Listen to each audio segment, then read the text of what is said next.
இன்னைக்கு மாநாடுன்னா பல கட்சிகள்ல ஆயிரக்கணக்கில் கூட இல்ல, நூற்றுக்கணக்கில் இளைஞர்களை திரட்டுறது அவ்வளவு பெரிய விஷயம், சாதாரண விஷயம் கிடையாது. ஆனா நம்முடைய கழகத்துல மட்டும்தான் இளைஞரணி நிர்வாகிகளையே கிட்டத்தட்ட ஒரு மாநாடு போல நாம இங்க கூட்டியிருக்கிறோம். இந்தியாவிலேயே வேற எந்த இயக்கமும் செய்யாத சாதனையை நாம செஞ்சு காட்டியிருக்கின்றோம். இது ஏதோ கணக்கு காட்டுவதற்காக கூட்டப்பட்ட கூட்டம் கிடையாது. நம்முடைய எதிரிகள் போடுகின்ற தப்பு கணக்க சுக்குநூறாக உடைக்கின்ற கூட்டம் இங்க வந்திருக்கக்கூடிய இளைஞரணி கூட்டம், கொள்கை கூட்டம். பொதுவா இளைஞர்கள் அதிகமா கூடுனா அவங்களை கட்டுப்படுத்த முடியாது, கட்டுப்பாடு இருக்காது அப்படின்ற ஒரு பிம்பம் இப்ப வந்திருக்கு. காட்டாற்று வெள்ளம் மாதிரி போயிட்டே இருப்பாங்க, யாரும் கண்ட்ரோல்ல இருக்க மாட்டாங்க அப்படின்ற ஒரு பிம்பம் இன்னைக்கு இருக்கு. அவங்களை யாரும் கட்டுப்படுத்த முடியாதுன்னு சொல்லுவாங்க.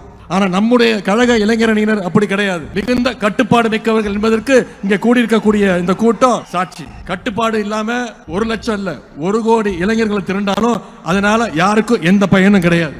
அப்படிப்பட்ட கட்டுப்பாடு இல்லாத கூட்டத்தை வச்சுக்கிட்டு யாராலையும் எதையும் சாதிக்கவும் முடியாது. ஆனா உங்களை மாதிரி கட்டுப்பாடோடு இருக்கக்கூடிய இந்த கூட்டம், கொள்கை கூட்டம், கழகத்திற்கு மட்டுமல்ல இன்னைக்கு ஒட்டுமொத்த தமிழ்நாட்டுக்குமே மிகப்பெரிய ஒரு பலம்னு என்னால உறுதியாக சொல்ல முடியும்.